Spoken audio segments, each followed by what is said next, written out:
Welcome to Solve Climate by 2030 Oklahoma. Thank you very much for joining us. We're delighted to have you. We're just waiting for the last of our panelists to join in, Kyla McNabb. Before we get started and before I introduce our own panelists, I want to play for you a video that was prepared by the national organizer of the Solve Climate by 2030 program, Eben Goldstein from Bard College. So I need to do some clicking to bring that up. So excuse me for just a moment.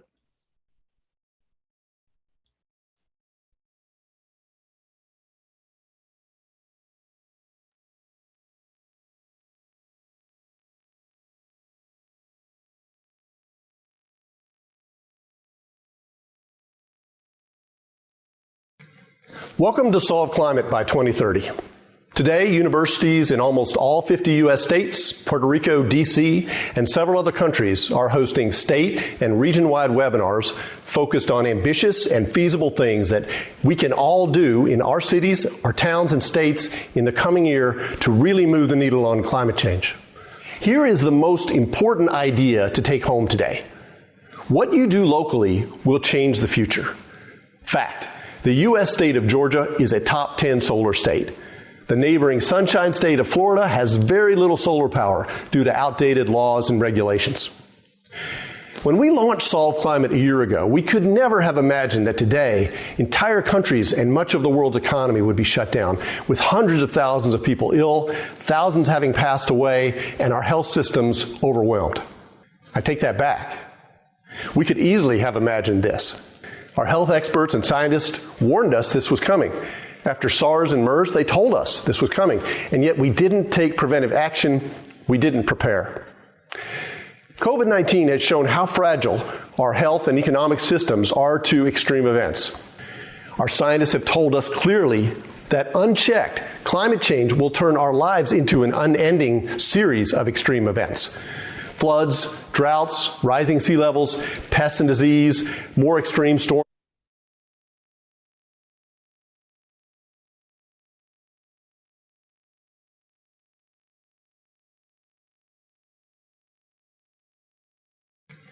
Welcome to Solve Climate. Thousands having passed away and our health systems overwhelmed. I take that back. We could easily have imagined this. Our health experts and scientists warned us this was coming. After SARS and MERS, they told us this was coming, and yet we didn't take preventive action, we didn't prepare. COVID-19 has shown how fragile our health and economic systems are to extreme events. Our scientists have told us clearly that unchecked, climate change will turn our lives into an unending series of extreme events. Floods, droughts, rising sea levels, pests and disease, more extreme storms and hurricanes, all of this leaving hundreds of millions of people homeless and on the move. We can change this. We still have time to change that future. Last year, the world's top climate scientists told us that we have until 2030, 10 years now, to cut global warming pollution aggressively in order to stabilize the climate at the low end. That warning was the genesis for this national and international discussion today on how to solve climate by 2030. Solving climate in 10 years, that sounds challenging. And yet fixing the energy half of climate change by 2030 is looking more, not less likely than it was 4 years ago. The cost of solar and wind power, batteries, and electric vehicles have plummeted. In many cases, they are less expensive now than the fossil fuel power that causes global warming, and they are getting cheaper every day. Already, utility-scale wind and solar, big solar and wind farms that feed power into the grid, these technologies are crushing fossil fuels in much of the U.S. In Colorado, Idaho, and California, renewable bids are coming in at half the price that the cheapest fossil fuel plants can do. And this is where rooftop solar and battery systems are headed in the near future. On the vehicles front, all the major manufacturers see this coming. Mercedes-Benz announced last fall that they have designed their last gasoline-powered car. Going forward, every new model of theirs will be electric.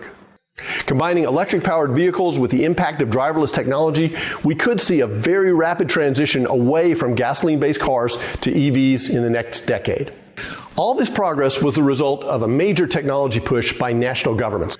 Starting in America in the 70s and then ramping up with the Danes, the British, the Japanese and Koreans, the Germans, and most recently the Chinese and Indians, government policies have brought these industries to scale. And now the market is taking over, and renewables, battery storage, and electric vehicles are on track to deliver power and transportation at prices unsubsidized that will lead to major disruptions of energy markets in the 2020s. Can we get there fast enough to solve climate? Well, this is where you come in. With plummeting prices for renewables and electric-powered transports, the pace of the clean energy revolution will no longer be determined by Washington, D.C. and other national governments. Instead, the core action is going to be in your city, at your electric utility, and in your state capital. The key to solving climate by 2030 will be clearing the path at the local level to rapid deployment of solar, wind, battery storage, and electric vehicles. We need to get rid of outmoded laws and regulations that are holding back the transition. Florida needs to take the lesson from Georgia. It's imperative that we have justice in this transition. We have to make sure that the millions of green jobs that are created are jobs for all, and that everyone has access to clean, affordable power and mobility. Today, in Nebraska and New Jersey, in Idaho and Alabama, in Bangladesh and Brazil, we're going to find out what are 3 ambitious but feasible things that we can do right at home to smooth the path for clean energy and to bring energy justice to our communities. Following the webinar, I hope you will join a group or class discussion about what you can do to make these solutions real. Then, what next? Well, this summer, young people in particular have a terrific opportunity to both support climate solutions and gain valuable job skills in a down economy. The most powerful thing you can do to solve climate by 2030 is to join the political campaign of a candidate who best represents your views on climate solutions. In doing that, you'll also learn how to communicate, you'll gain courage, and most importantly, be part of a creative, strong, powerful vision for the future. COVID-19 is giving us a stark lesson about what happens when we ignore warnings from science. Today, we'll see how 10 years can be enough time to drive the climate solutions that we need, and that the future will be what we make it. Thank you for the work you will do to solve climate.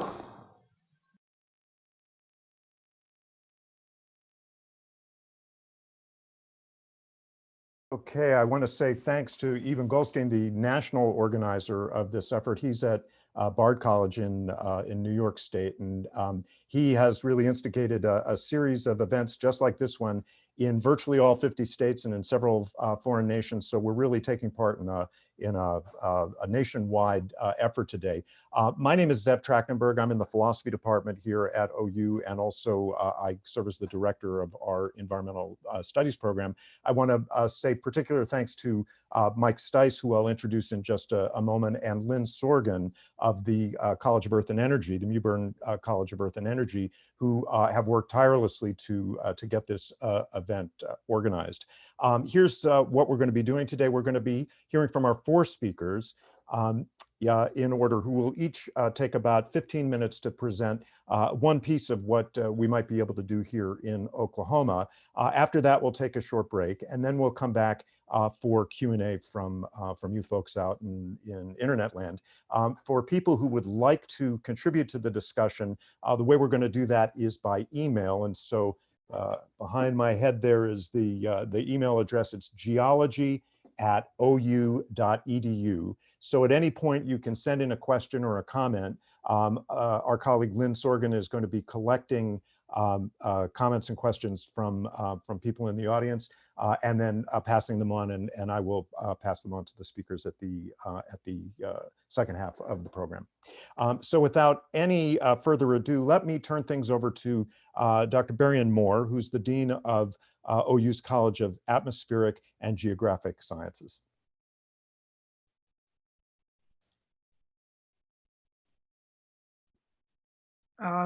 Good afternoon. And for some of you, it's probably a good evening. Like many people during these last several weeks, I've been rereading certain books. Charles Dickens' A Tale of Two Cities is particularly relevant. It was the best of times, it was the worst of times. That paragraph ends with, we're all going direct to heaven, or we're all going direct the other way. And I think that for many of us, we have been through some very difficult times, but it's not the worst of times. In fact, the very existence of this Zoom YouTube session really says that there are many best of things that are happening, and in particular, the people around the world that are re-engaging in this topic of climate change and pushing it forward. That it makes it a very best of times effort. In talking about climate change and the greenhouse gases, I think it's particularly useful to parse the discussion into three pieces. What we know for sure, what we think we know, and what we don't know. For instance, what we don't know. Exactly when we might see a major change in Antarctica. It's a very different problem than the Arctic, where we're already seeing major changes. But the question about change in Antarctica is tough. Is there going to be a change in tornadic activity and distribution associated with climate change? We know that patterns of tornadic activity are changing, but we don't really have a direct connection between climate change and tornadic activity. There are many other things that we don't know. There are a lot of things that we think we know, and it's interesting to note how when you think you know something, many times your knowledge actually improves over time. You go to the IPCC in 1990, and you find warming is broadly consistent with climate models, but it's also consistent with natural variability. And then that paragraph ends with the unequivocal detection of the enhanced greenhouse effect is not likely for a decade or more. That was 1990. 2013 IPCC, warming of the climate system is unequivocal. So it took a couple of decades. So what we now think we know, now we know for sure. It's unequivocal. What are other things that we actually know for sure? Well, CO2 and methane are greenhouse gases. They trap infrared radiation, thermal infrared radiation. What else we know absolutely for sure? We know absolutely for sure that since about 1780, CO2, concentration of CO2 in the atmosphere has gone up by almost 50%, and the concentration of methane is almost tripled. What do we also know absolutely for sure? And that is that increase of CO2 and methane is due primarily to the burning of fossil fuels and the production of fossil fuels.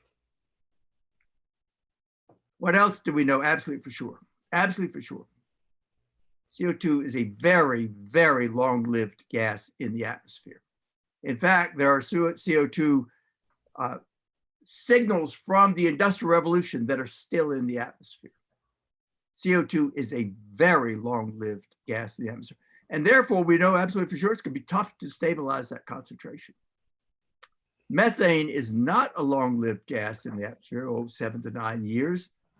Its concentrations are far less than CO2, but we also know absolutely for sure that molecule for molecule, methane is a very powerful greenhouse gas. What else do we know absolutely for sure? That over the last 3 centuries, the burning of fossil fuels is intimately related to economic activity around the planet. There's not an industrial economic system on the planet that does not have some interaction or the use of fossil fuel. That we know for sure. So that tells us that there are certain things that we know for sure, and that is we've got a problem that's going to be with us for a while, for quite a while. And it's a problem that we cannot ignore, that we actually have to do something about this problem. As I mentioned, CO2 is a very long-lived gas in the atmosphere, and that means there's certain things that we need to do now. We should not use coal in any electric utility station. We should replace coal as quickly as possible in the electric utilities that are going to continue to exist with natural gas. And the reason is because we've got to cut the CO2 emissions, and natural gas is more efficient fuel. So what does that also say we have to do? Because it's such a long-lived gas, we're going to have to master this problem of carbon capture and storage. We're also going to have to create negative emissions. We're going to have to create systems that strip CO2 out of the atmosphere. There's a natural one: afforestation and reforestation around the planet. Conversion of lands from grasslands to forested lands. We've got to create negative emissions to pull CO2 out of the atmosphere because CO2 is long-lived. How about methane? Well, the number one thing is if we begin to convert coal-fired power stations to natural gas, then what we really got to do is we've got to control the methane release associated with fugitive methane that gets involved in the production of natural gas. That is something we're going to have to do. So these are actions that we really need to start planning and taking now, because this problem is not going to go away. On the other hand, it is a human-induced problem, it's a human-caused problem, and therefore there's no one better suited to solve it than the people around the planet. Thank you very much. Thank you very much, Berrien. We'll turn now to someone who's not at the moment an employee of OU, but has a long history with OU. She was a student here and has had a wonderful career advising businesses around the state in the area of wind energy. And so I'm going to call on Kyla McNabb, please, to join us.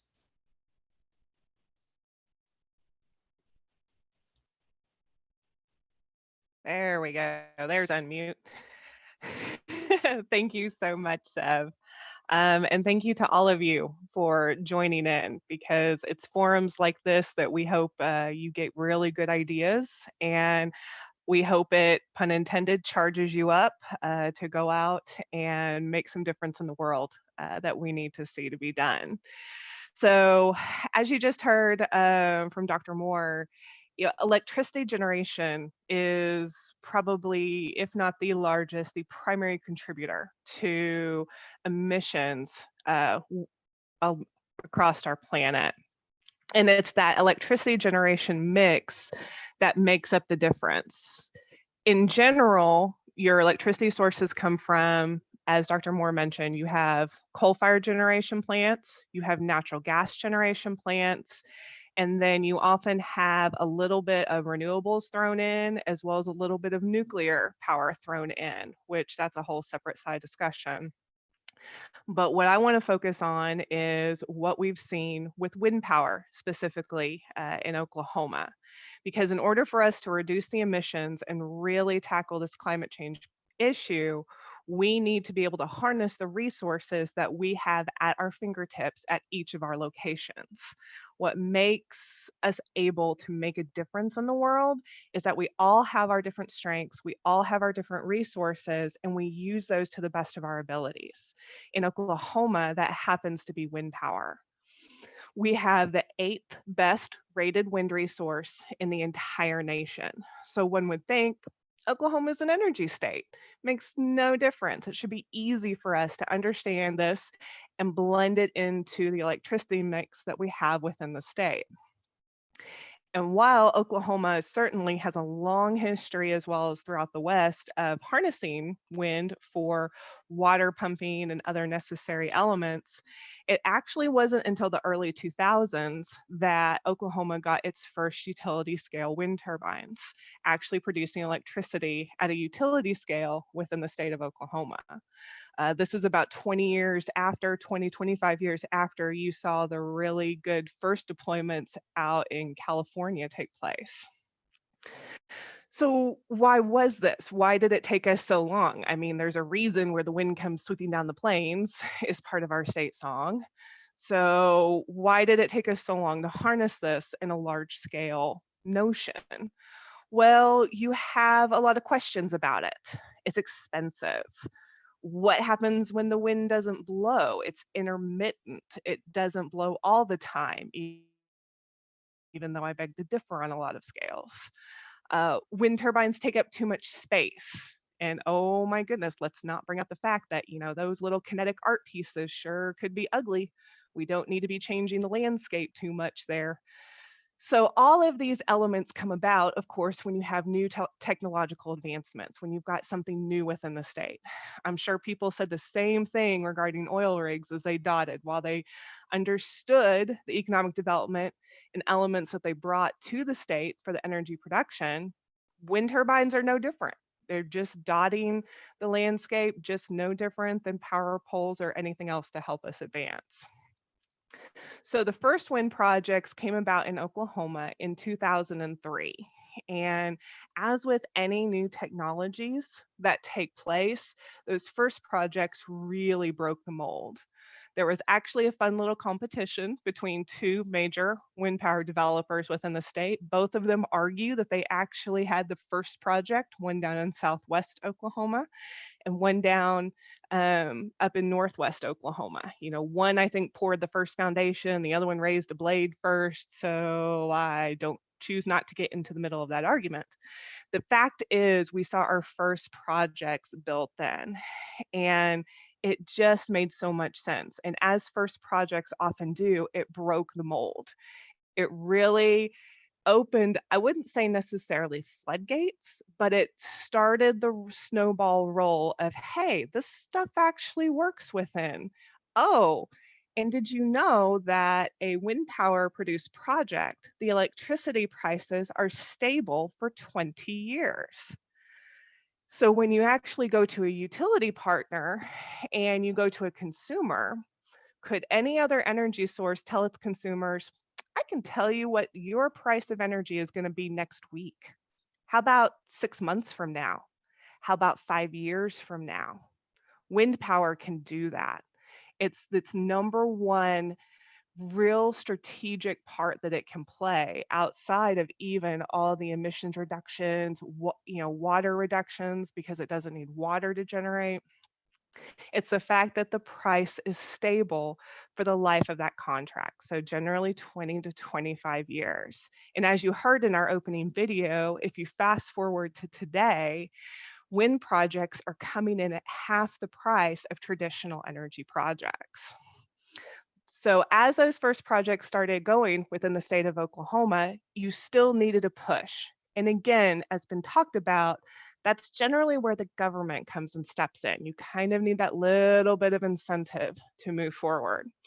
So those are generally done through renewable portfolio standards, or in Oklahoma's case, it was a renewable energy goal. So the governor put forth a goal that we would have 15% of our state generation come from wind by 2015. Lo and behold, we did it in 2012. So 8 years ago, we did this. We accomplished it 3 years ahead of schedule.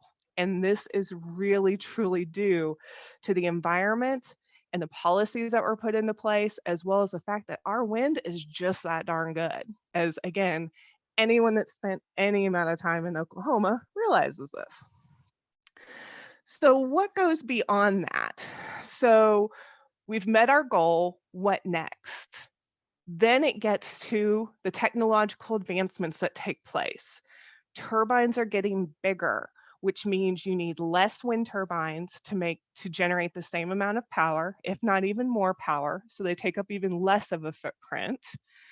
Their costs come down because technology gets to scale. And so this in turn leads to even further cost reductions that take place.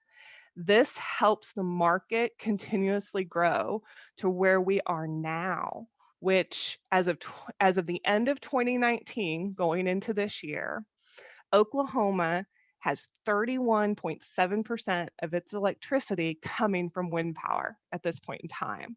That represents about 8,000 megawatts of power, and we are third in the nation.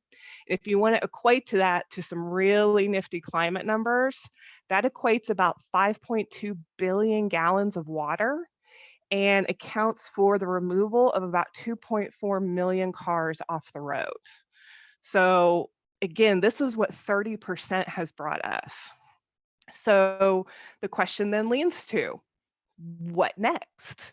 You know, we came to this point and everyone was saying, oh, when you hit 10%, the lights are going to flicker. They're just going to go off. The grid, the electrical transmission grid cannot handle this intermittent resource. 10% came, nothing happened. Oh, it's going to happen at 20%. I know at 20%, I mean, we are not going to be able to control this.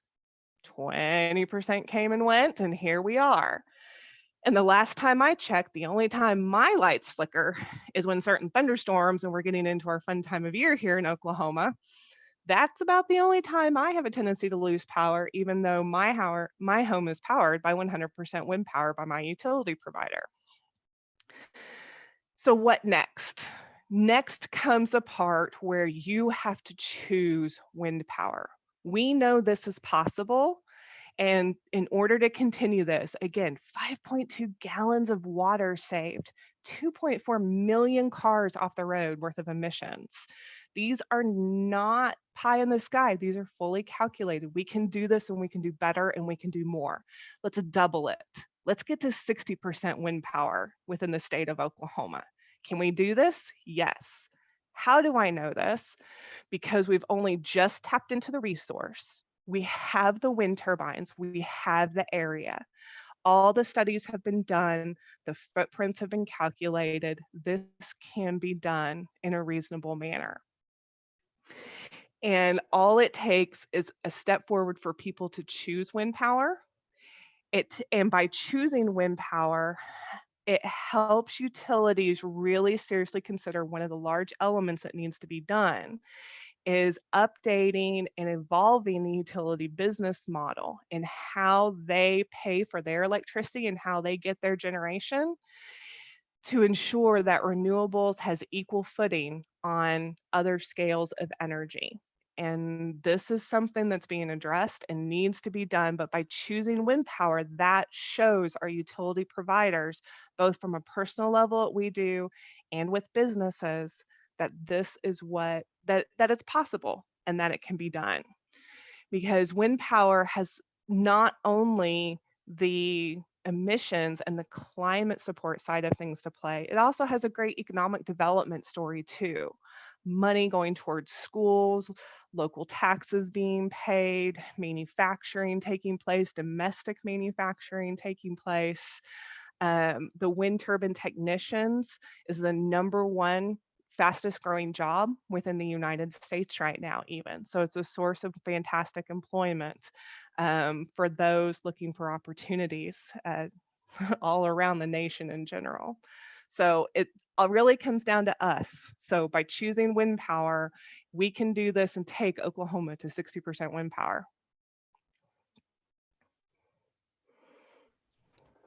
Thank you, Kyla, very much.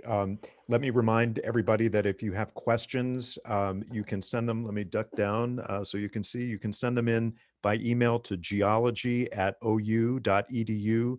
We'll be collecting those questions, and after a short break, after the last panelist has spoken, we'll do some Q&A. So send those questions into that email address. Let me call now on Jim Collard. Jim Collard is the director of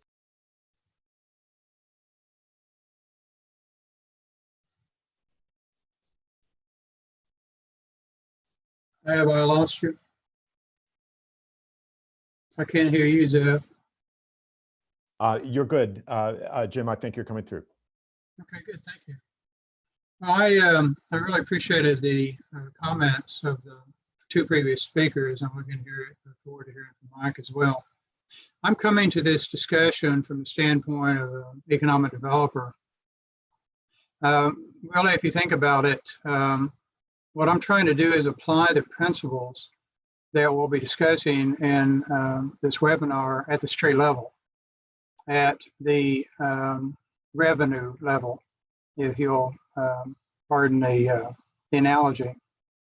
From the beginning of history, humans have been turning raw materials and natural resources into products that we use in our daily lives. Iron ore becomes steel, silicon becomes, sand becomes silicon, and that becomes microchips. Minerals become medications.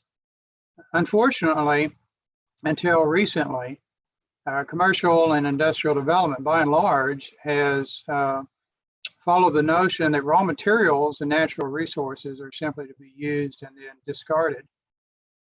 Fortunately, this is changing. So to begin, I want to throw out a couple of terms. The first that I would ask that our viewers look up after webinar is over. The first is industrial ecology.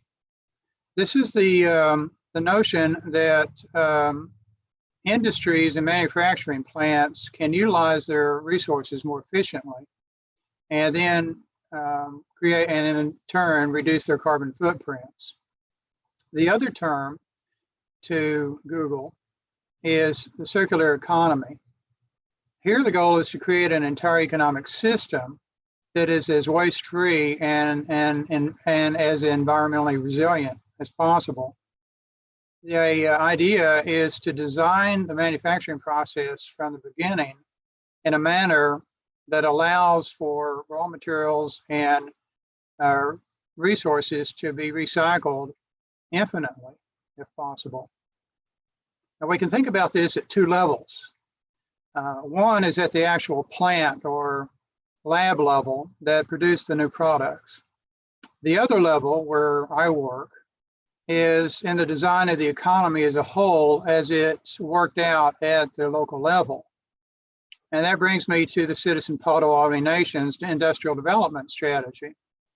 Chairman Barrett keeps talking about how the tribe's guiding principle is that we don't eat the seed corn.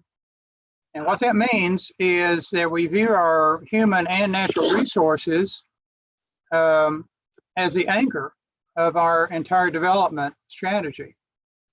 You see, there really isn't, or at least should not be, any conflict between industrial development and environmental sustainability. Tribes, by and large, think in terms of 7 generations and try to base their decisions on the future, what comes afterwards. It's obvious what the conclusion is. We must protect our current natural environment so that it can be useful and helpful for the future generations that follow us. See, I argue that indigenous people really were the world's first environmentalists, and that there is much to learn from indigenous wisdom worldwide.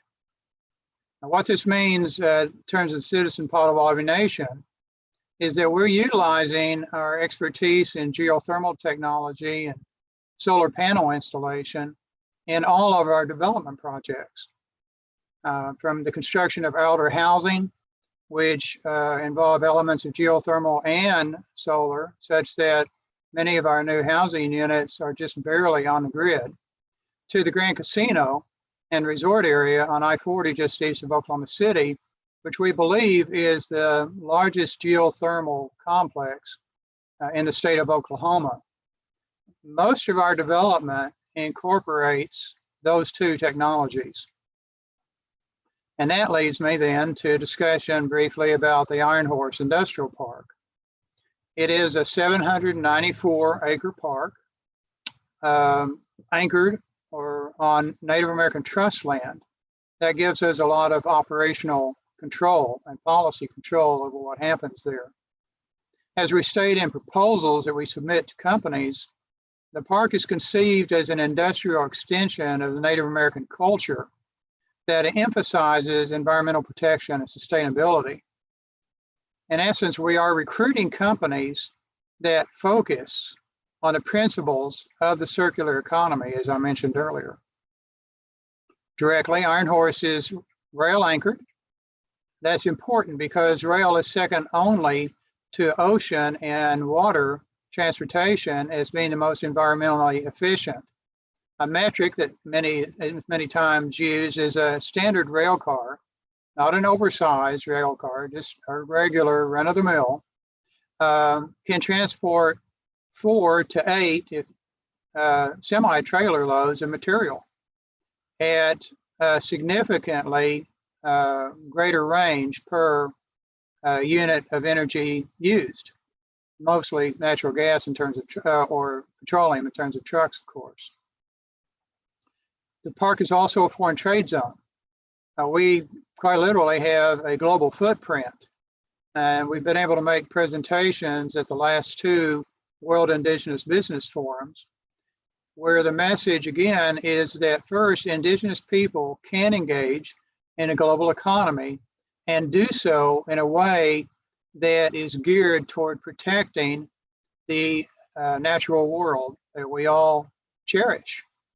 As a result, we're recruiting companies that take the preservation of our natural resources very seriously. In fact, our electricity is supplied primarily by the Grand River Dam Authority, but also by the Canadian Valley Electric Co-op, both of which have huge percentages of their electrical capacity provided by renewable resources. The GRDA, of course, is known for water production off its dams and so on. So that's where we're headed. Our first company is a Canadian company that produces pipeline for the oil industry and water systems.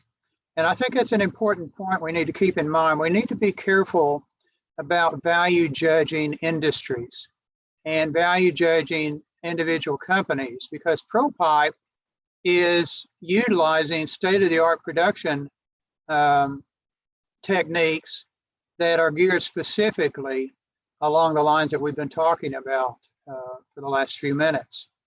Those are the kinds of companies we're looking for. As the park develops, we're also recruiting complementary companies that will use each other's waste products as part of their production facilities. So, referring back earlier, we are trying to create an entire industrial park that has a circle, a circular economy, a circle of raw materials moving from one company, one manufacturing plant to the next, while at the same time we are providing really solid long-term jobs for the native and non-native people of our region.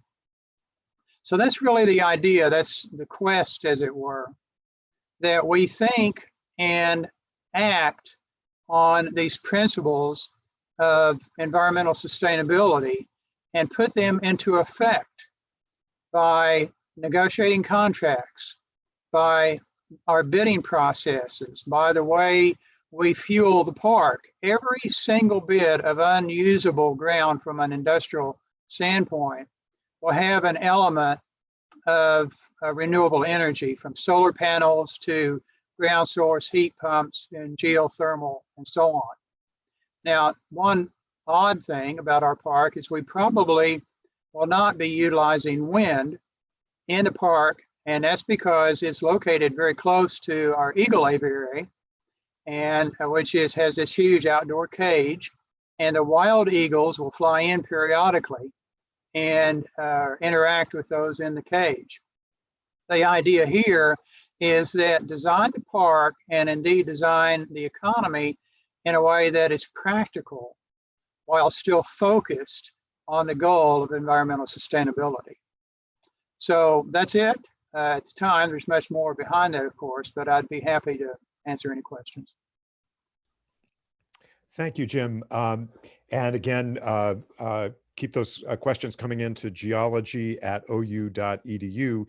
We'll turn now to our last panelist, Mike Stice, who's Dean of the Mewburn College of Earth and Energy at OU.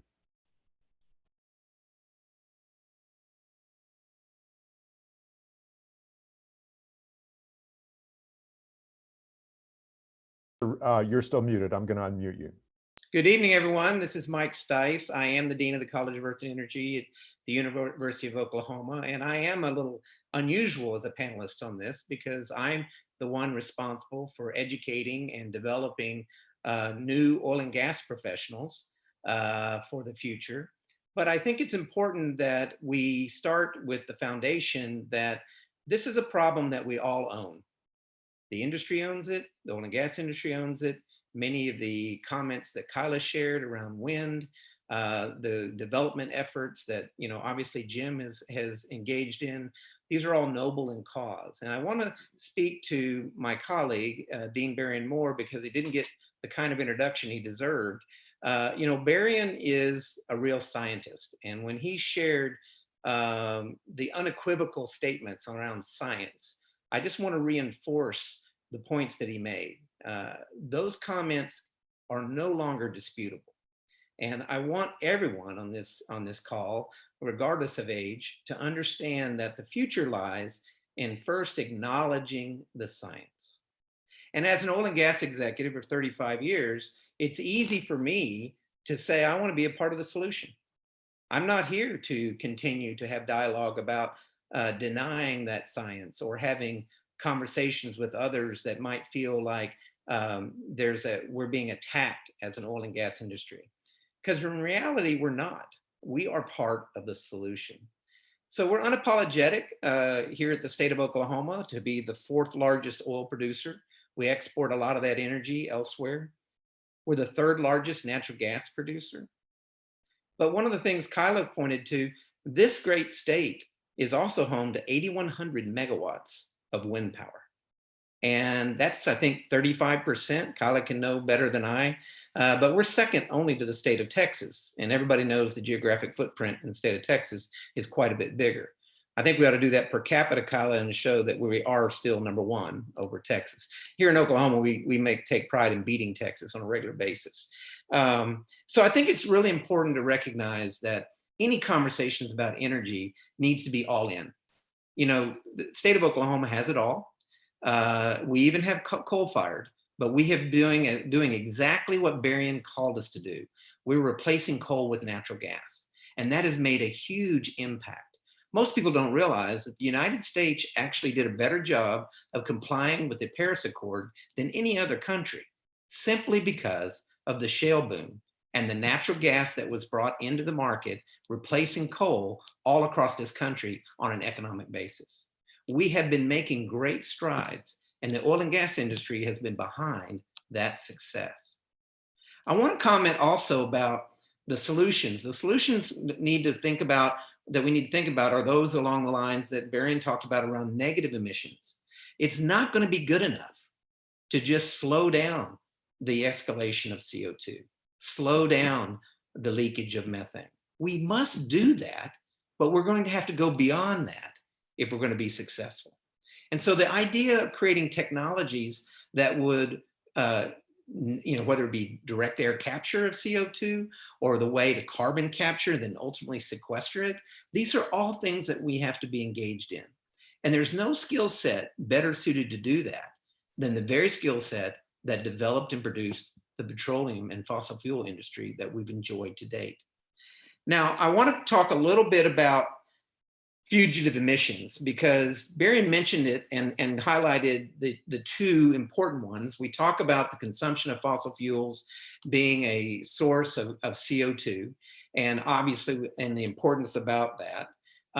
Here in the state of Oklahoma, we can do a better job within the oil and gas industry to eliminate any continuous flares, okay? Flares are used to maintain some oil and gas production. There's no reason in today's environment why we can't eliminate continuous flaring. It should not be acceptable from a regulation standpoint, and the industry should step up and make that happen. And there has been great improvements in that line. There's alignment in getting to that point.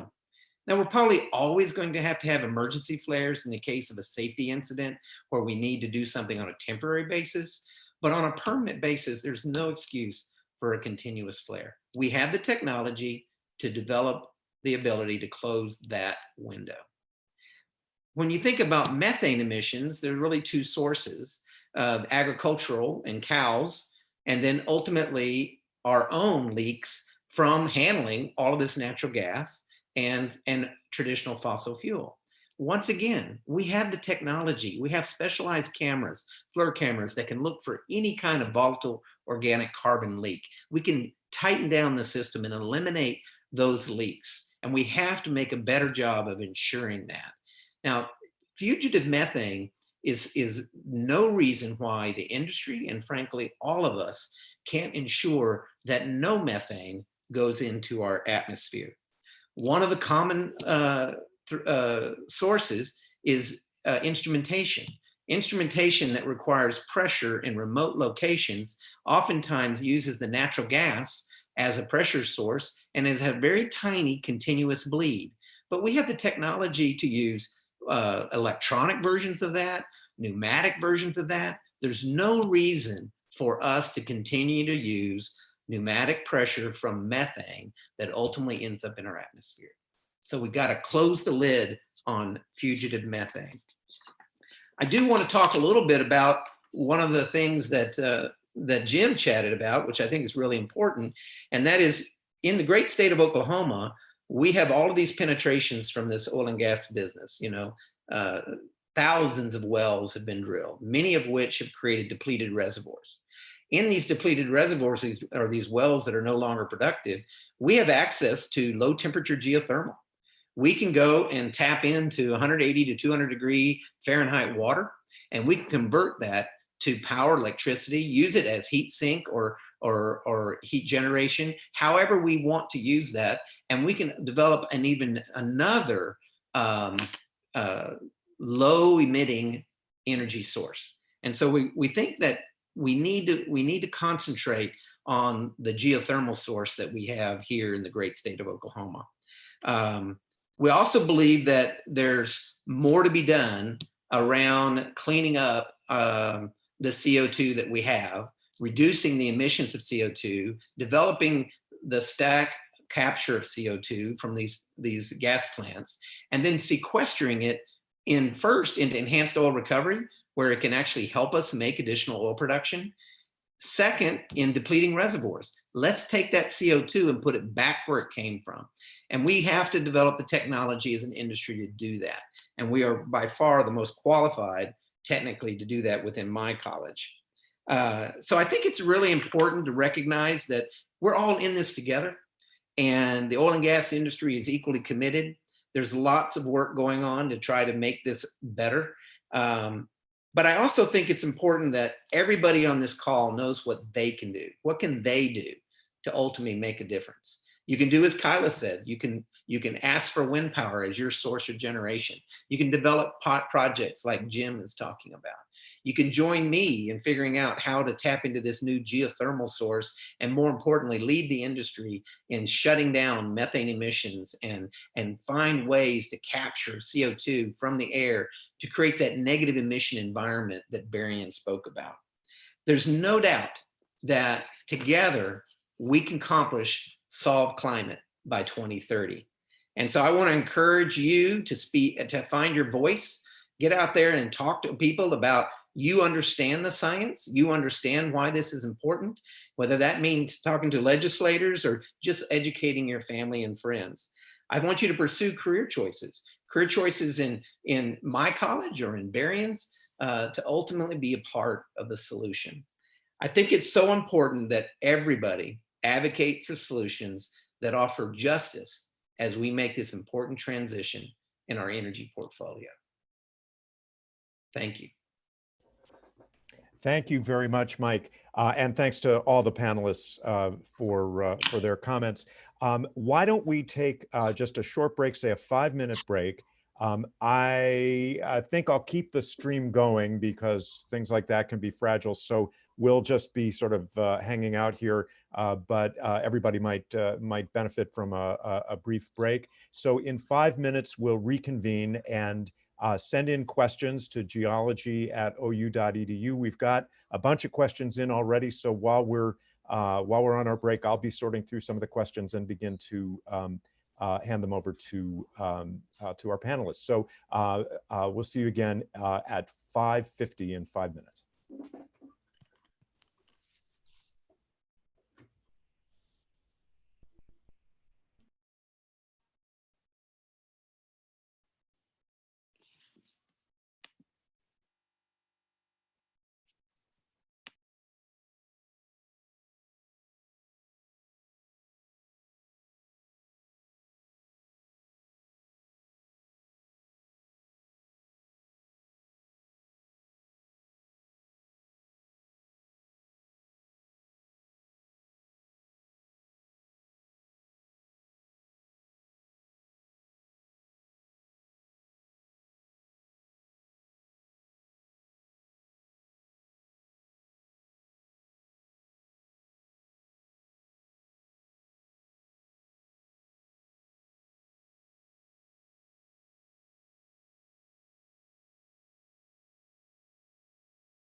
Okay, folks, so I'm going to get us started again here. I love the way I can sort of make myself appear and disappear in front of this screen. We've got a whole set of really fabulous questions, and we've got plenty of time to deal with them. Part of the challenge here is going to be getting to everybody, so we'll just do the best that we can. And so I'd like to address a set of questions that have come into Kyla, and I'm going to go through a couple of points that the people have raised. First of all, a reasonably simple one, which is, what does it mean to choose wind as a consumer? When, I mean, most of us have a single wind provider or electricity provider. So how do we actually choose wind? How does that work as a consumer?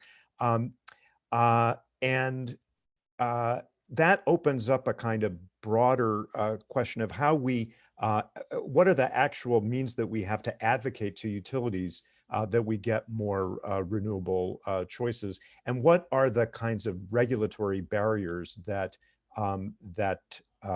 utilities face that would maybe make it harder for them to provide wind power to their consumers.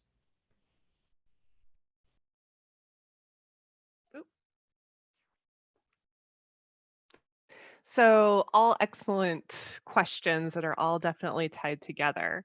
So what does it mean to choose wind as a consumer? It means whenever you have an opportunity through your utility provider, sign up for their wind power program. Each utility within the state of Oklahoma, even the electric cooperative, so I am part of an electric cooperative, Oklahoma Electric Cooperative, I'm a member. They do their wind program a little bit differently than OG&E does, or that Public Service Company of Oklahoma does. So first and foremost, you contact them. They all have wonderful information pages on their websites that talk about how you can get signed up for their programs, how you can purchase what are known as renewable energy certificates or renewable energy credits. You might also hear RECs. That, in essence, is purchasing a block of power that's related to the wind. So that's step one. And a lot of times you might actually hear these programs are sold out, or there might not be any room available. So in that instance, number one, know that you are getting some, but that the message still does need to go through to your utilities that you want more wind power on the system. And then you can take a secondary element and go, okay, what do I do in my everyday life? And those companies, and do they support renewable energy? There is a list of resources, RE100, where there are companies that have committed to 100% renewable energy for their operations, as well as other listings of companies that have committed to doing a portion of their operations from renewable energy. So by choosing companies like this, you essentially put your money where your mouth is in choosing one company or over another to make those electricity selections, because corporate purchasing is the next level of renewable energy components that's going to be really advancing the market forward. Your largest ones today, Google, Apple, Microsoft, do a great deal. Kohl's, amazingly, actually does a great deal with renewable energy. But there's full listings online that we can get to everyone following the webinar as well. And so you can do that by advocating to the utilities. In Oklahoma specifically, for instance, we have a Google data center in Pryor. And one of the reasonings they came to Oklahoma for that was because Grand River Dam Authority was able to offer them wind power, similar to what Jim talked about for the business development park, for them to locate there. And then finally, the regulatory barriers. This gets a little bit to the utility business models, in that especially for what are known as investor-owned utilities, IOUs, the Oklahoma Gas and Electric and the Public Service Company of Oklahoma, they are bound by their financial models and what they show the Corporation Commission to approve the plans for them to purchase the wind power. And so by advocating the fact of all the benefits that wind power has to provide, not just from the standpoint of, from a technological, from literally a base cost of component standpoint, it's cheaper, but then you also figure in elements of the emission savings, the water savings, all those elements need to be considered when factoring in for additional wind projects to be purchased by the utilities. Kyla, just to amplify a little bit about that, where does the consumer go to do that? Do they go onto the business's website and do a contact form and say, here's my 2 cents? Or is this something that's done in the public sector through approaching the agencies in the state? Or is this done by going to legislators and saying, we want these rules changed, or legislative changes? So where exactly is the point of contact for people who want to do that kind of action? All of the above is basically the smart question.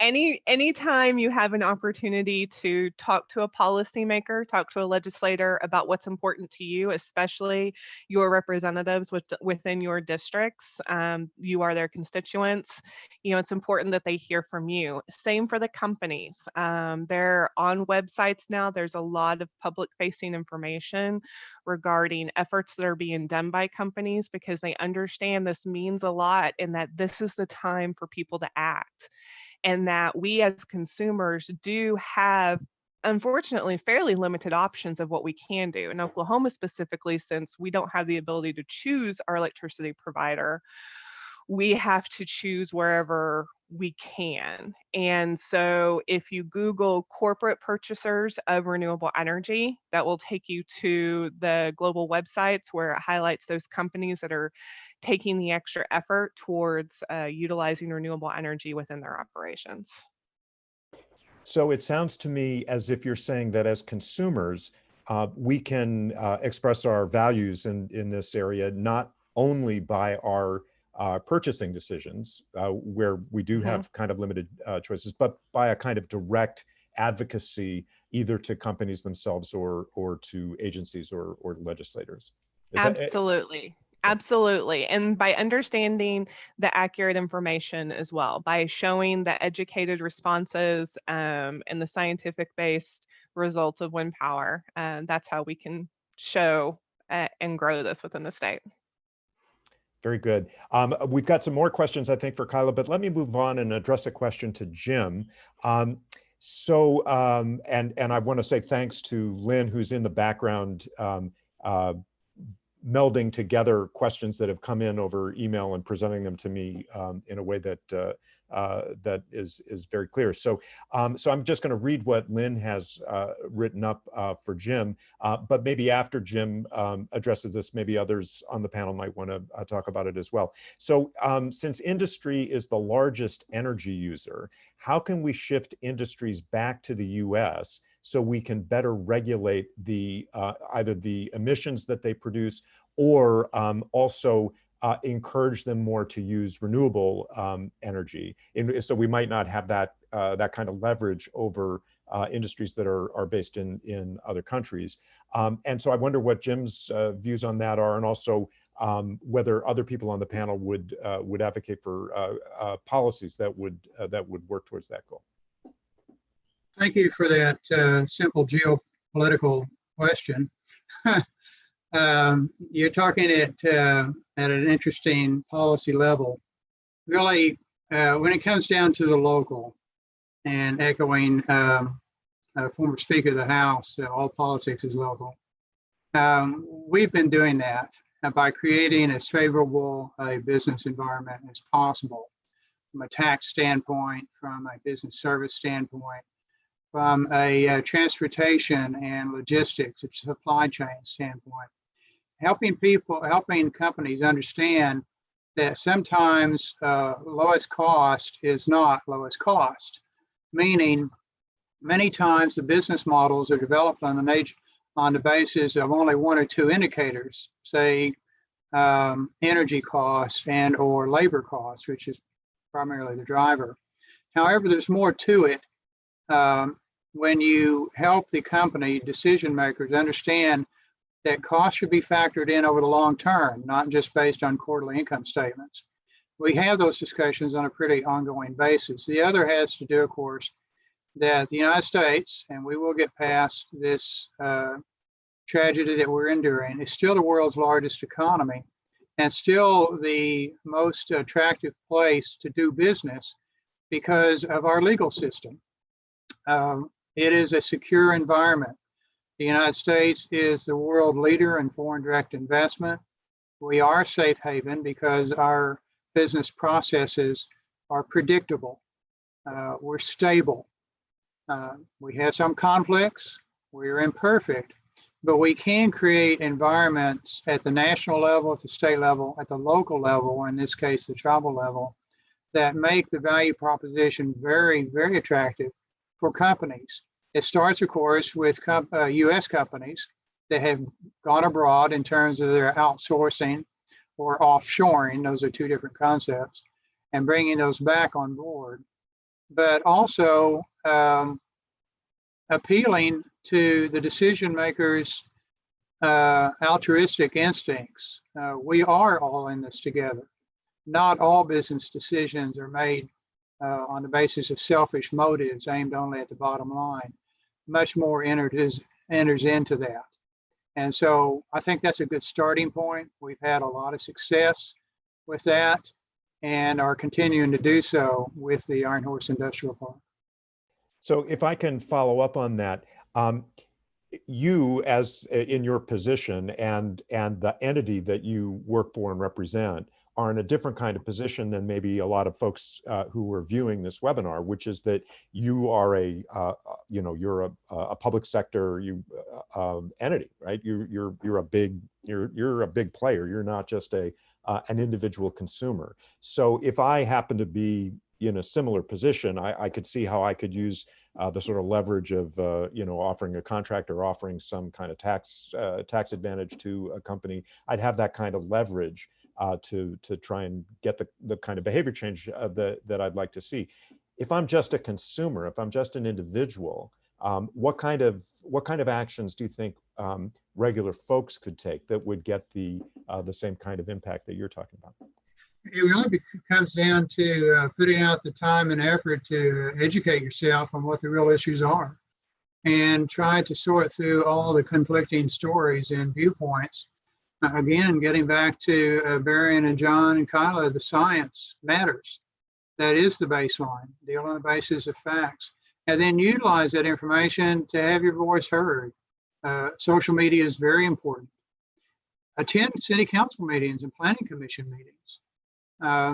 Serve on boards and commissions, and don't let age on either end of the spectrum stop you. I was a city manager for 17 years, and two of the very best city council people I served with were in their middle 20s.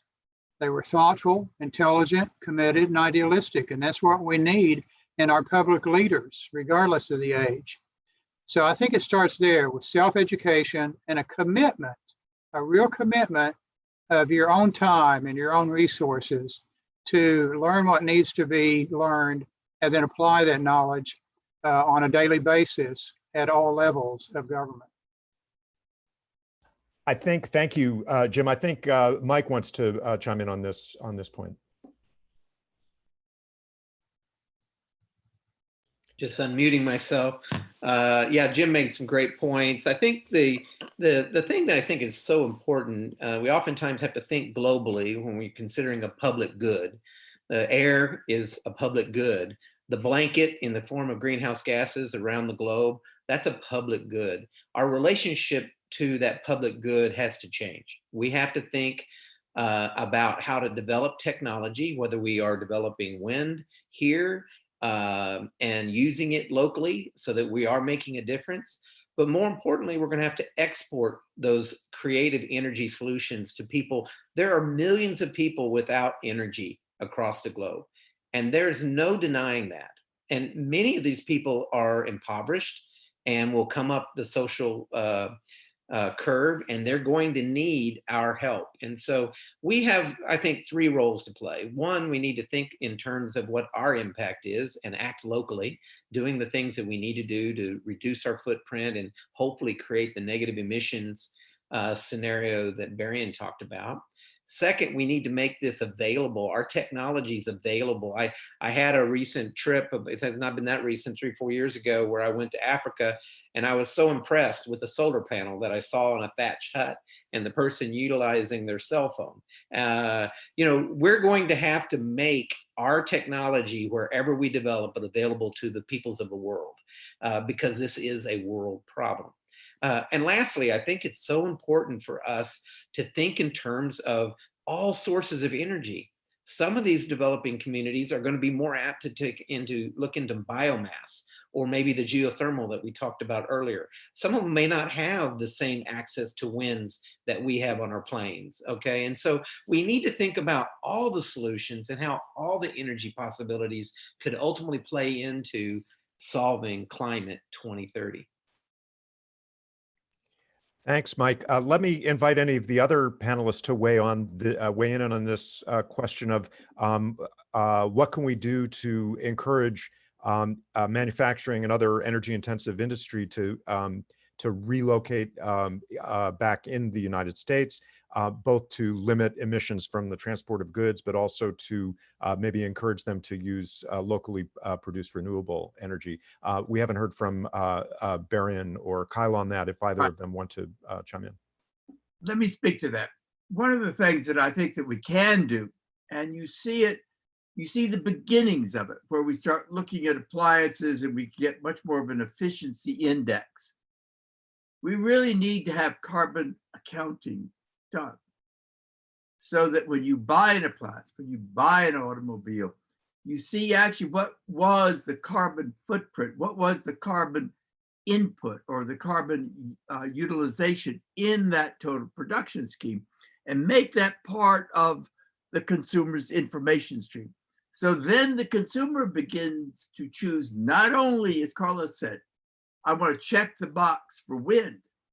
I want to check the box when I buy the washing machine, or I check the box when I buy the new automobile. But what is the carbon accounting associated with this choice? That will drive efficiency globally. And in some ways, it may drive industry here. But I think what the real net that we're trying to achieve is to drive down emissions. And I think that having carbon accounting really done from the beginning to the end of the manufacturing stream, all the way into now I buy the car and it has certain such efficiency, or it's an electric. The other thing I think we have to do is we have to avoid what I would call feel-good strategies. So I go and buy an electric car, and I come home and I plug it into my electric utility plug, and some coal-fired power plant provides the electricity. So I'm in California and I plug my electric car in, and a Nevada coal-fired power plant provides the electrons. That's not a good idea. That's not a good idea. So what we really need to think about, and Jim really is pushing at this in the circular economy, is we really got to make sure we understand the carbon accounting that goes with our actions. I have another question on a different point for Berrien. But before I present that, Kyla, did you want to weigh in on this particular point? I mean, I'll just quickly say that, as Berrien said, I think that's not something to be taken lightly. We live in an age right now where you can find out information. Information is at our fingertips, and it's what we do with that information that makes the difference. The wind industry is a prime example actually of where you used to see majority of the wind turbines built overseas. And I would get the question all the time, well, what is that carbon footprint? How long does that wind plant have to be operating to cover the emissions for the building and the shipping of that wind turbine? And it would be about 2 years. Fast forward over the past 10 years, and we have domesticated a large portion of all the different 8,000 components that are within a wind turbine, to include towers, gears, gearboxes, the whole 9 yards. And so, and that is because you take a look at that full cycle, just as Varian said. Great, thanks. Here's a question for Varian, which is kind of a bit of a change of pace here. A couple people have asked about, you raised the issue of methane. And so people have asked about the danger of methane from the permafrost melting in the higher latitudes. That's a very real issue. And let me parse that into two pieces. One, there are going to be these things that are going to happen because of feedback loops. You warm the planet, and in the warming of the planet, that causes more evaporation of water into the atmosphere. If you evaporate more water in the atmosphere, it's going to rain more. Is it going to rain more kind of uniformly, or is it going to rain more in big events? Warm the planet, well, let me just elaborate on that a little bit. I must say that I find there's a social phenomena here that is going on that I'm really quite puzzled by, and that is we're now seeing the Northwest Passage from the Atlantic Ocean to the Pacific Ocean, which explorers had searched for years, has now been found. And that is, we now have shipping through the Arctic Ocean in the high latitudes of North America. Some of the shipping is actually shipping oil from up the North Sea to China. So you ask yourself, here's a positive feedback that we would have never understood. The permafrost, the Arctic is ground zero right now for climate change. And I think that one of the things that the scientific community and the policy community really got to pay attention to is what is happening to the canary bird in the coal mine. And I wish I had an easy answer to that problem. I don't. But this is something where our observational and scientific expertise really needs to be deployed. There's a real topical element to the question of the melting permafrost, because not only do we get the positive feedback loop with respect to climate change with the methane emissions, but in this moment when we are experiencing the effects of the pandemic, I know that people are very concerned about pathogens that have been sequestered in the permafrost for tens of thousands of years that are now potentially being released into a set of organisms that are no longer adapted to them, if indeed they ever were. So that's another reason for concern there. I've got another question which is really addressed to the entire panel, and this gets, I really like this question because it's a hard one and it gets down to the theme of the evening today, which is, how do you solve this? I mean, what are the nuts and bolts? So here's the question. Contracts that cities have with coal plants tend to be pretty long-lived. If we want to eliminate coal quickly, and both Varian mentioned that and Kyla was suggesting that too, cities would have to buy out their contracts with coal-fired plants. So cities are at the mercy of their power purchase agreements. How do they get out of that? Is there a way out of that conundrum? I'm going to mention something, but I don't know if it's the answer. And I know it's got the key word in it, and that is going to cause some concern. Well, that is, we probably need a carbon tax. The tax could be revenue neutral. That is, no more money is going to the federal government. You could allocate that tax. But if you do a carbon tax, you will accelerate the transition from coal to natural gas to renewable. And that's what we need to do. You also may provide an exit opportunity to companies or cities or businesses that have made an agreement with a particular utility where now there is a fundamental change. And one could perhaps point to that fundamental change and say, well, now that you've got a carbon tax, I mean, this is a whole new ballpark. You've changed the rules. I can't do this. And I think there are multiple benefits from doing something like that. I understand that it's politically challenging, shall we say, but it is the kind of thing that could be the tipping point to finally get rid of this industry that is providing a very inefficient fuel. Now, having said that, I think there is one other thing that we really need to think about. The people who have mined coal and the people who participated in that industry are human beings just like the rest of us. And they got to have a job and they've got to have something to do. But Carla was great. She said, one of the fastest growing jobs right now is these windmill technicians. And this is something where the university community could contribute. Here's a skill set that we could help develop. There's a management group that is probably associated here. But we do have to think about the collective body politic, and we cannot get into an us against them situation. But we should not burn coal.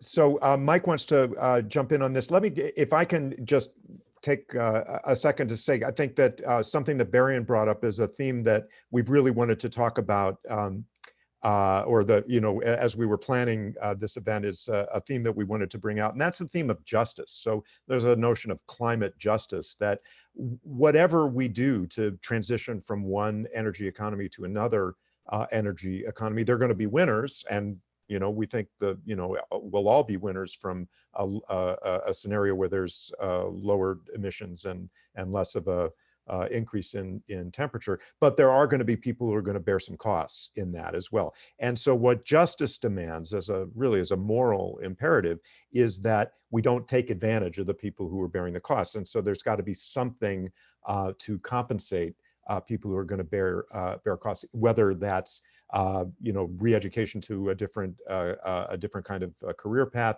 or some other way of making sure that people are made whole. Let me turn to Mike, who I know wanted to get in on this.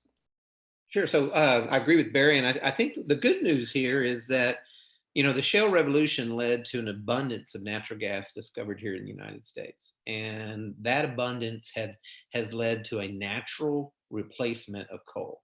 And the actual transition from coal-fired power generation to natural gas has been extraordinary, and it's been a huge benefit to the CO2 footprint within this country, especially one that is such a consuming nation.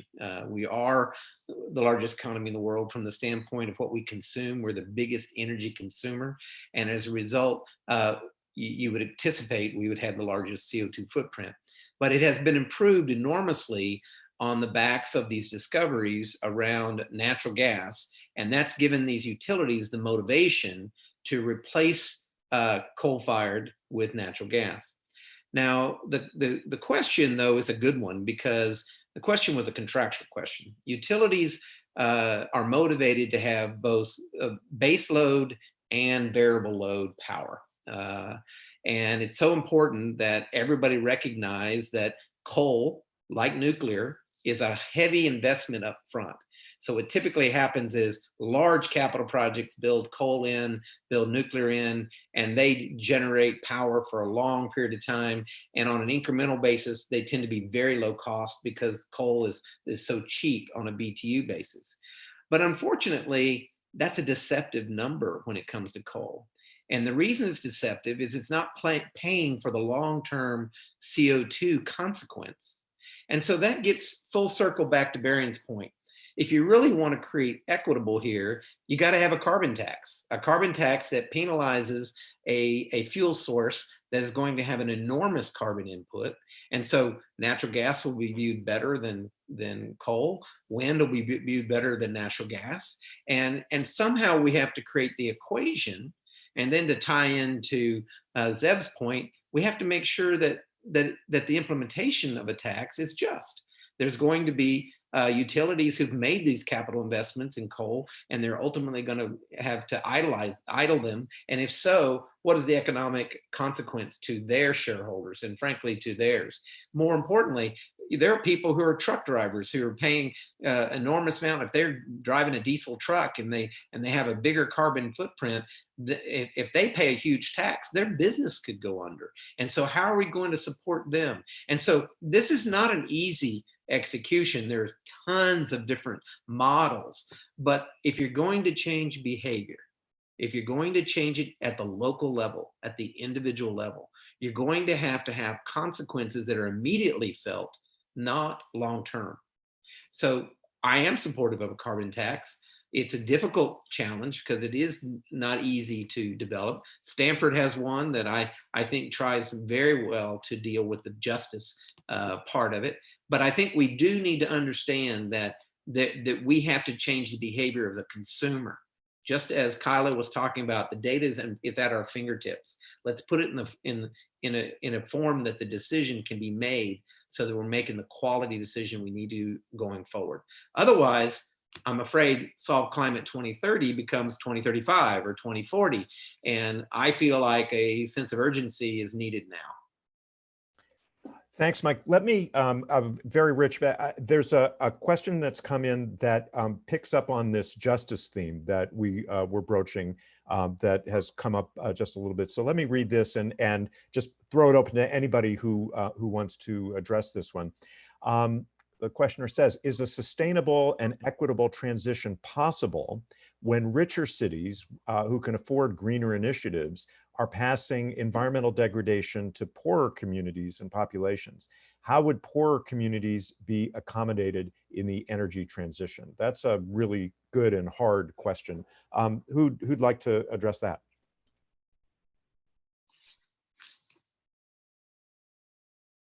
I haven't heard from Jim or Kyla in the last little bit. Okay. I think Mike just did address it. I think that you put in government policies to actually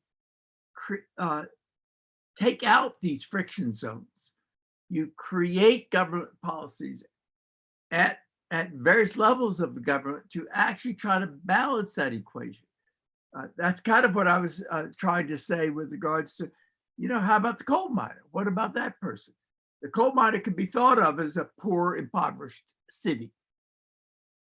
I mean, the same analogy works. And Mike was just speaking to that. I think that we need to think about policies that actually address fundamentally this transition, where you're having to go from a certain distribution of wealth, a certain distribution of carbon footprints to a new distribution. And so the environmental ethics have to be central to that whole discussion. Otherwise, it'll blow up and we will lose. I mean, this is the way you actually execute intelligent policy. And I'll just add to that. I actually believe that one part of justice is around socioeconomic class, as the Inquirer has obviously pointed out. And you can do that with understanding where does the tax dollars go from a carbon tax. You can redistribute that to the areas. And then the other issue is if you do have somebody who has a stranded asset as a result of a new government policy, that's another good way to spend those carbon tax. What I hope is that as we are developing policy with the careful attention to the consequences of the new policy so that we do achieve justice, And there is no perfect policy. Okay, I guarantee you there will be no perfect policy. But we do our very best to address the injustice with the policy development. And then we have to understand that after all that hard work is taken, we still need to be headed in the right direction.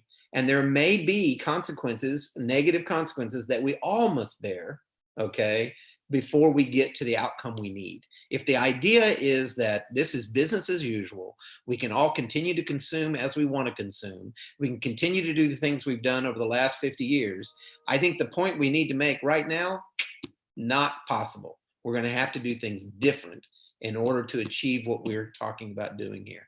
And I believe that we can do it. It's just going to take a change in behavior at the individual level. And ultimately, we need to think in terms of how do we help the world use this new technology in order to achieve that. I know Kyla's trying to get in, so I'm going to let Kyla speak now. Sorry, I'm just fidgety by nature. It's exactly right, because what you can do, it comes back to so much of, this is a new energy world we are actually in. And I'm sure, as Mike, he's seen over 35 years within the industry. I can't imagine anything's looked like the past 10 years, even the past 5 years of transitional changes that have taken place. And one industry that does not like change is utilities. They are based upon 50 and 75-year programs, planning, transmission line elements, and it's all things that we take for granted a bit as consumers, that when we go over to that light switch, that the lights do come on, and that we have a light here so I'm not looking like a ghost in the dark and able to talk to everyone here. And so that's where part of this also has to be the evolution of the business modeling. So for any college students that are out there, I challenge you to really take a look at the utility business models and these energy business models to, again, you say the C word, the carbon tax. To me, it's an energy tax, because as Mike brought up, it's okay, coal is at one level, natural gas is at one, nuclear is at another, wind is at another, and solar is at another. Everyone plays a part in it. But that has to help balance the fact that energy doesn't move on 50-year timeframes anymore. We're moving more on 10-year timeframes. And so we really have to get these business contracts settled up and caught up to the way the markets are actually working now and what energy can provide.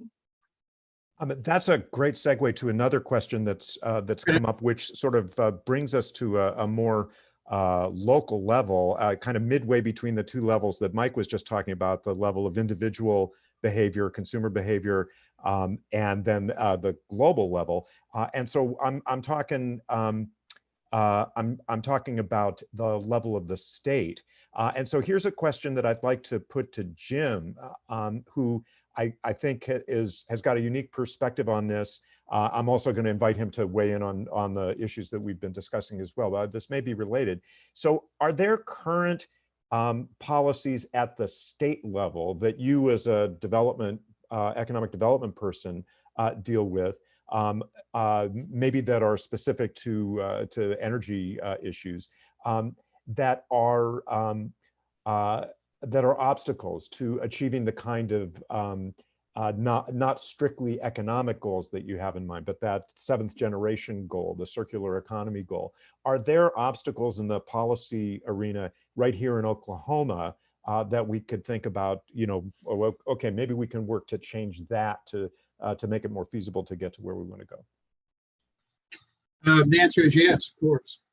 Our policymakers have their own perspectives.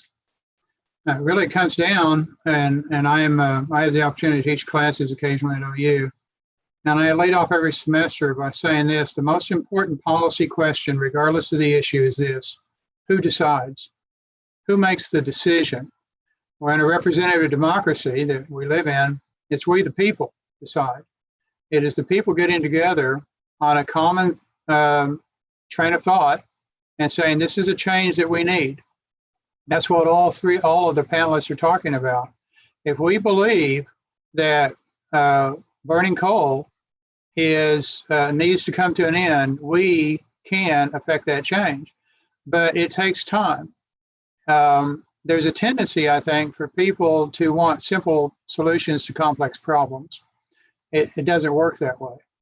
But we can make decisions at the local level on a consistent basis that over time lead to the outcomes we want. And I'll give an example.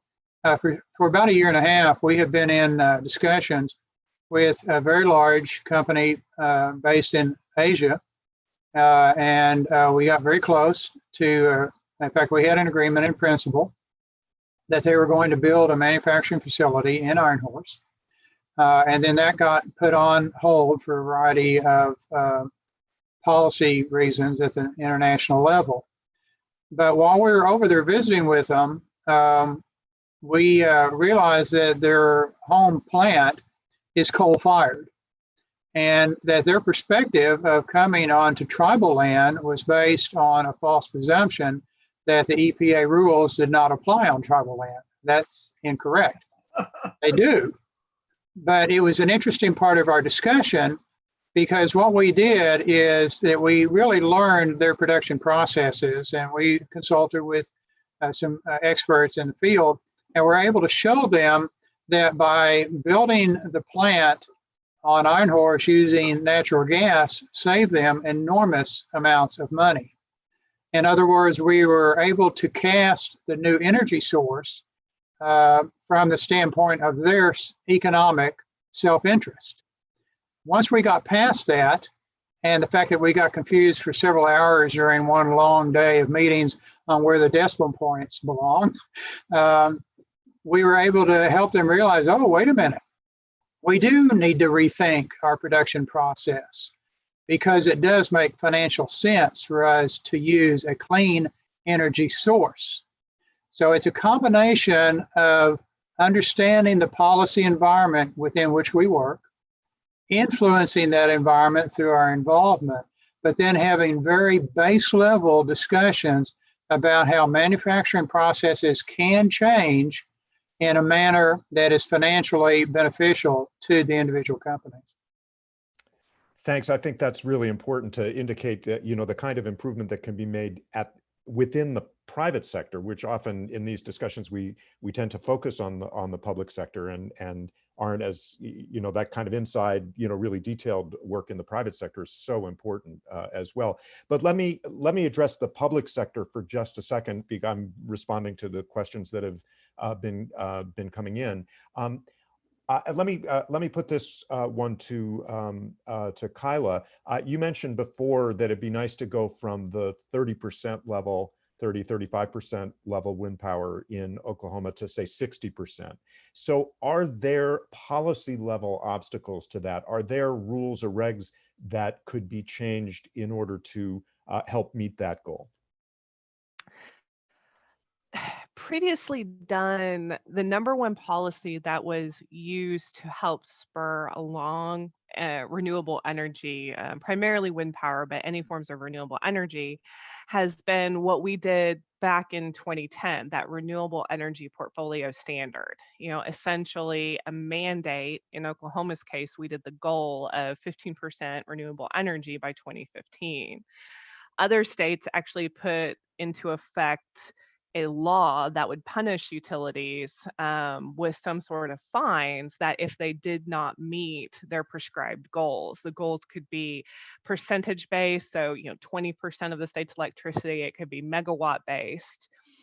The way the market has evolved and how the technological advances have advanced renewable energy to better market prices, to where it is really that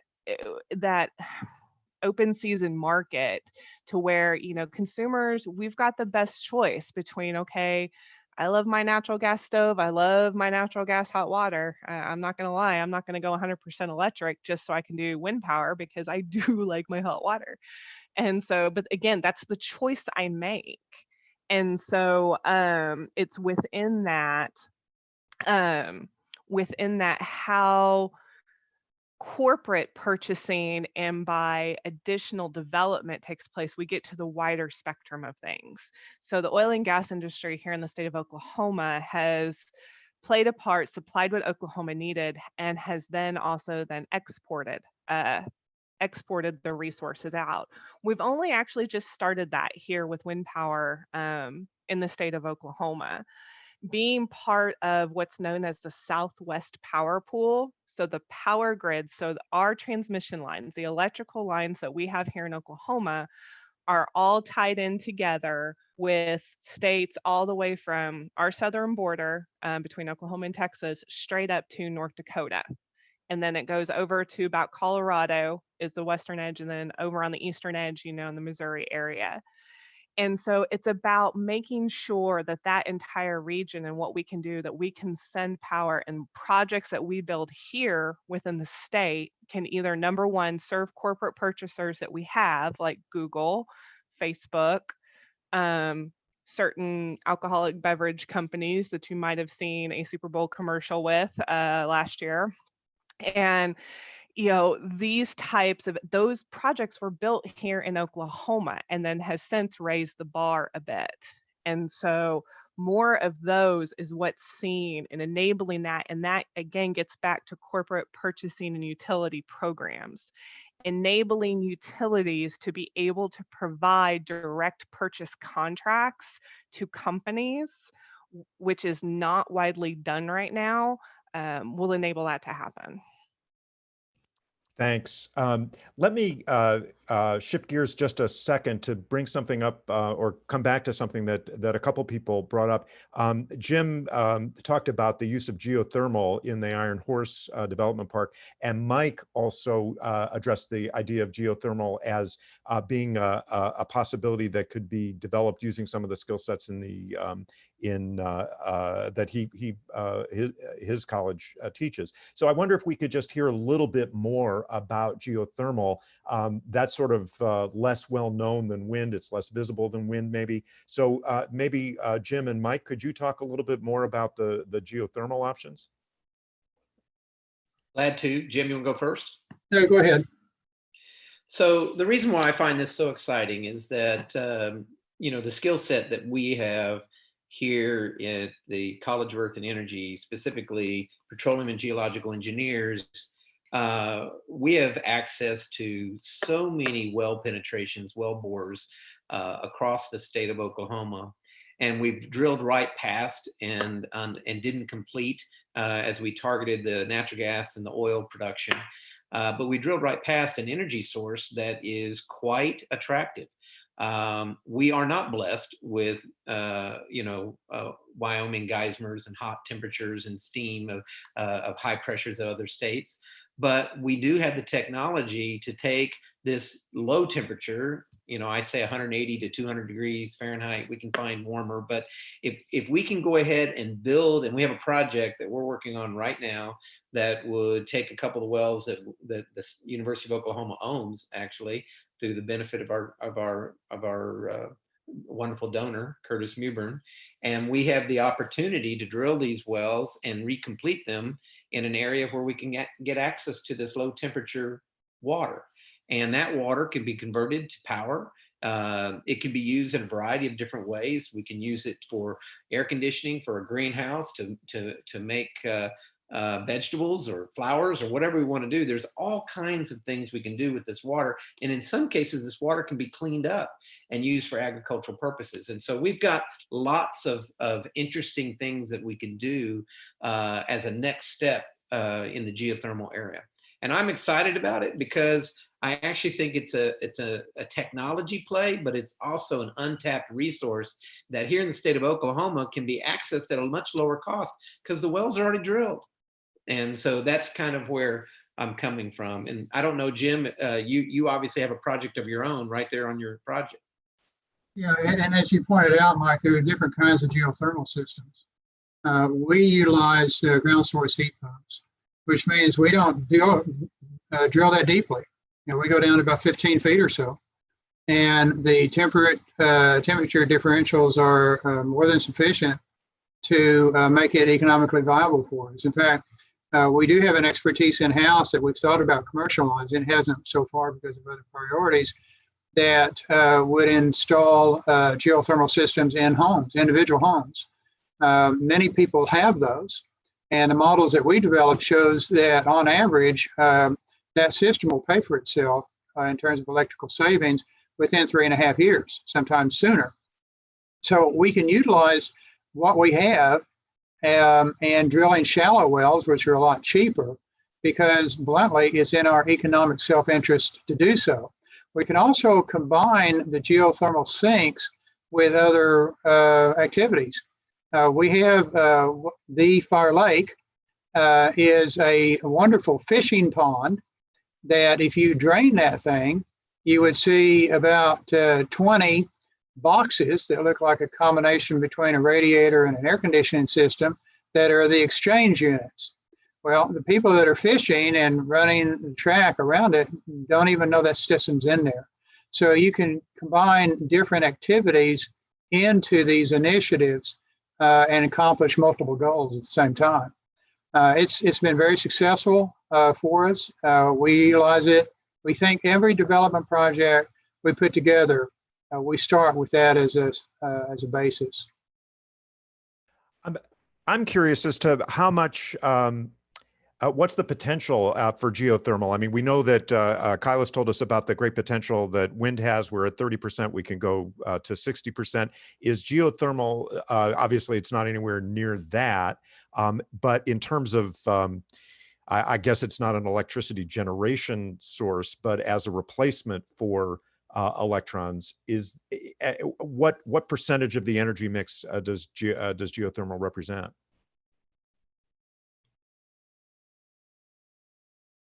Does anybody have a view on that? Well, here in the state of Oklahoma, it's negligible today. So like I say, it's a technology play as we develop low temperature geothermal as a source. The kind of geothermal that Jim is talking about is available for residential level. It does take some work to make it economic, but it's another one of those individual choices that people are going to get to make if they have the information at their fingertips. These heat sink sources, they do work. And depending on your own energy load and your own behavior, they can make economic sense even today. But from where I'm coming from, I believe that geothermal, like hydroelectric in, I think the state of Oklahoma, Kyla, correct me if I'm wrong, I think it's 5%, okay, something like that. Wind is 35%. I believe that hydroelectric and geothermal could be, equal partners in the 5% level. I don't think it's going to be this huge state of, replacement for, frankly, solar, wind. Solar is very small in the state of Oklahoma, but it should be larger. The reality is it can't be a replacement for fossil fuel in that kind of area, but it is something we need to be working on. All of these technologies. We haven't talked about biomass. Biomass has a role to play as well. And so we need to embrace all of these energy sources that are going to help us with our carbon footprint. The other advantage of geothermal is it's pretty simple, frankly. Yeah. It's easy to install. It's easy to maintain. Very low cost installation. So it works. It's proven. It's a logical approach that people really don't even think about very much. Yeah, and I'll just add in real quick, like was said, it's for Oklahoma's resources elements. It's not about being like, geothermal is not going to be used as a power plant generation. For that, you do need those really huge, large, hot underground reservoirs like you see out west. But it can play a huge role. I mean, that's why the International Ground Source Heat Pump Association is at that other university, which we won't mention on this particular webinar. But I mean, that's why we have the experts within the state. And then getting back to what Mike says, I think what's fascinating about Oklahoma, one of the first things I learned in my geography undergrad was the fact of all our different regions and all our different zones within the state of Oklahoma. The diversity that we have within our state, if you consider for the size that we are and what we can do, it is all those pieces. Every little piece goes together to complete the puzzle for what we need to have a sustainable energy future. So one of the questions that's come in has been about one piece that we haven't focused on so much, and that's solar. So what's the story with solar in Oklahoma? I know that Jim mentioned that you're using solar in the Iron Horse Park, but what's the bigger picture for solar in Oklahoma? So I will start by saying what's really neat about Oklahoma is Oklahoma, when you take a look at the resource perspective, Oklahoma is actually the 8th in the nation when it comes to its solar resource. So actually just the same as wind power when you come to think of it. Now, from a practical application standpoint, what Oklahoma is working on is figuring out where those installations are best done. There is some element to it being the larger solar installations, which you're seeing our utilities do, the larger 50 megawatt projects. And in fact, the largest combination project is going to be taking place within Oklahoma, the Skeleton Creek, to where it's going to be 250 megawatts of wind, 250 megawatts of solar, and 250 megawatts of battery storage, all at one single location, built over the course of the next 5 years. So it's coming. The technological advances from the solar panel side of things, for a large deployment, the costs are still coming down, but where it is starting to make a lot more sense is in our rooftop markets. That is a personal choice that we can make. We had a neighbor just recently down the street. We had our homeowners association bylaws changed, and you can now put solar panels on our roof. We're looking at it. That in that instance, those programs and how you work with your utility on that have very promising. So it's going to be a combination again of both local taking place along in combination. Now, are we going to see 10,000 megawatts of solar within the state? I think the jury's still out on that because I'm not entirely sure how much land that would take up, but you never know what the technological advancements will bring. Jim, do you want to reflect on your experience with solar at the Iron Horse Park? Sure, it's a way to utilize pieces of the land that don't fit in terms of the factory. So it's making better use of what we have to work with. Another advantage of solar is it's very portable. I mean, look at sensors all over the place, from highways to monitoring pipelines that run off solar energy. You can put it pretty much anywhere, but Kyla is spot on.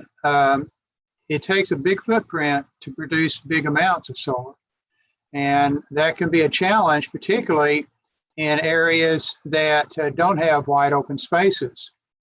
That said, rooftops are an ideal location for low demand areas that, in combination with zillions of others, will add up.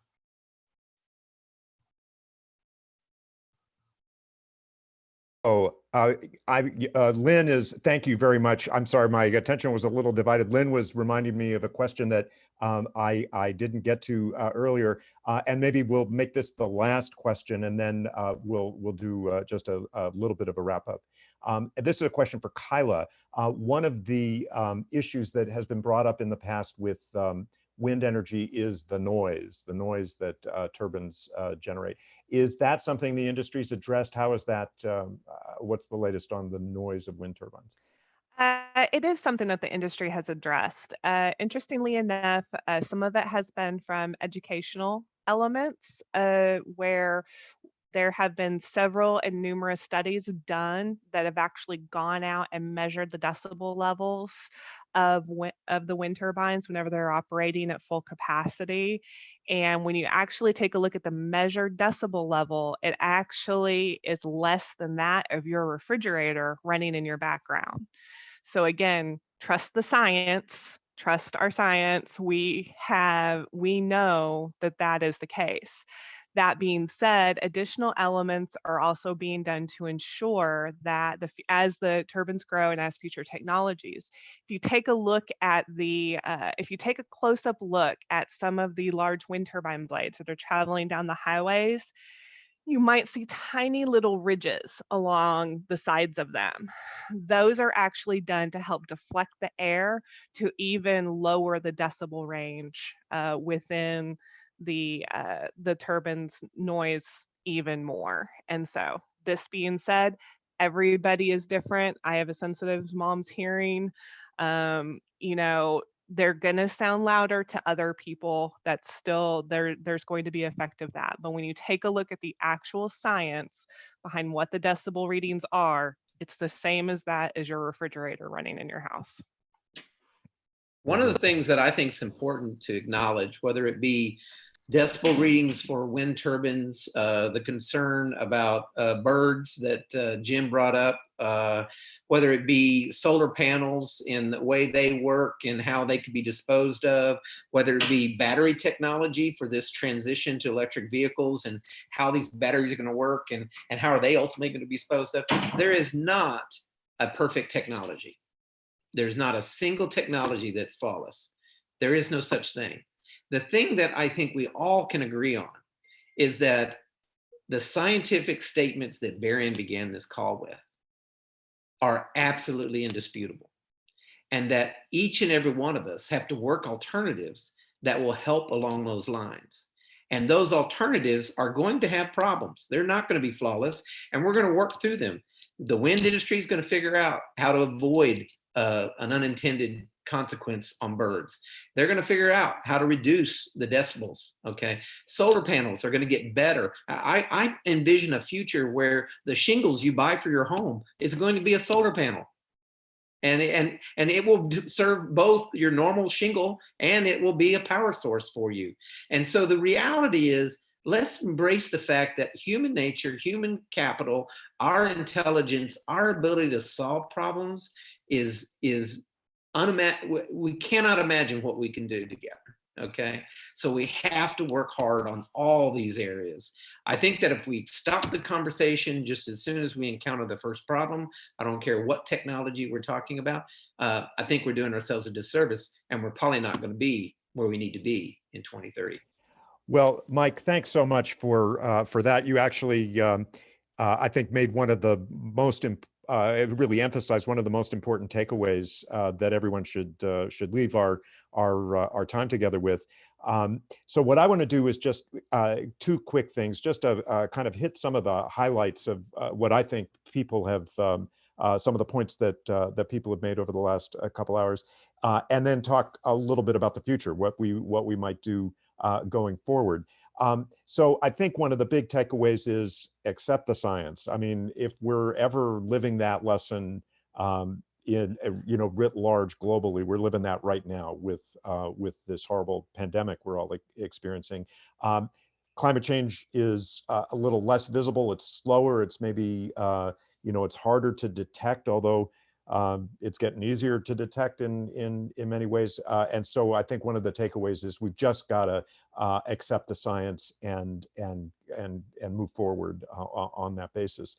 A couple of the real specific ideas that came across were, first of all, the idea of fugitive emissions. I mean, that's just wasteful and damaging, and the technology seems to be there to address that. And that seems to be something that right here in Oklahoma, we can really speak to that and take some steps. We've heard a lot about wind. The advantages of wind, I think, are notwithstanding some of the potential disadvantages with the noise, although that seems to be being addressed.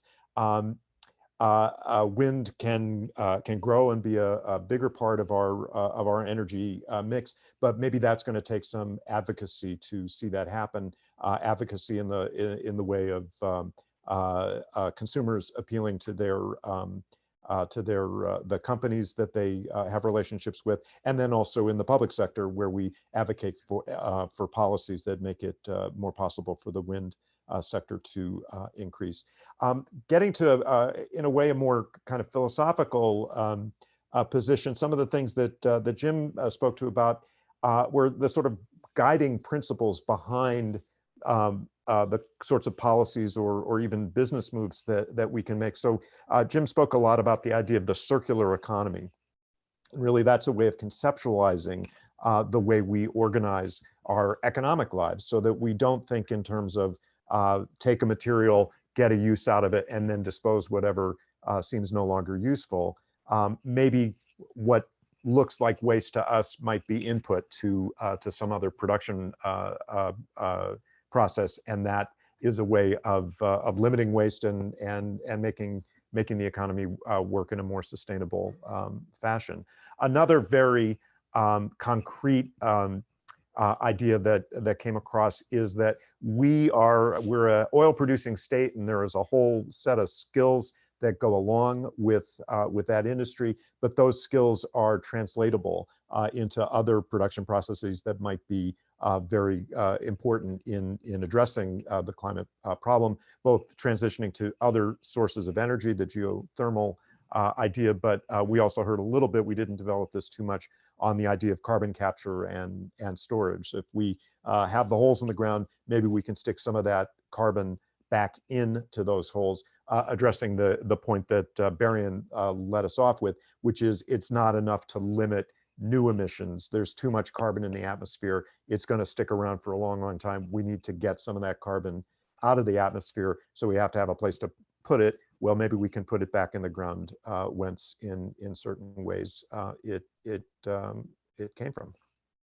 So those are just some of the, I think, ideas that came across from our discussion tonight. Let me just close by saying, as one of the organizers of this whole panel, well, first of all, I want to say thank you to our panelists who gave a whole lot of time and a whole lot of thought to participate tonight. So I really appreciate what they've done. But I also want to thank you, the folks who have been watching, and also folks who will be, we hope, looking at the recording of this in the days and weeks to come. Thank you very much for giving your attention to this key problem. We've gotten very excited about the thought, both thinking about these things, which we really care about, but also we've gotten excited by the fact that so many people have responded to this call, and so many people are really excited about this kind of grand challenge to try to solve climate by 2030. So we've explored this in a kind of general way today. I think some interesting suggestions have come forward, but maybe the time in the time to come, what we should be thinking about is, well, how can we actually act on those? How can we put some of those suggestions into a kind of sharper focus and really come up with some action items that we can work on? We don't have concrete ideas about how to do that right at this very minute, but one of the things that we've undertaken, we as a group who put this together, one of the things that we've undertaken is to think about that. What can we do next? What can our next steps be? And so we have your all's emails, and we will be getting back in touch in the next days or next week or so with some ideas about where we can go in the future. So with that, let me thank the panel once again. Let me thank Lynn Sorgen, who's been receiving the questions, and wish you all a very, very good night. Stay safe, stay socially distant. I hope the time will come when we can meet like this in person on campus, but until then, we'll do this kind of thing by Zoom. So good night to everybody.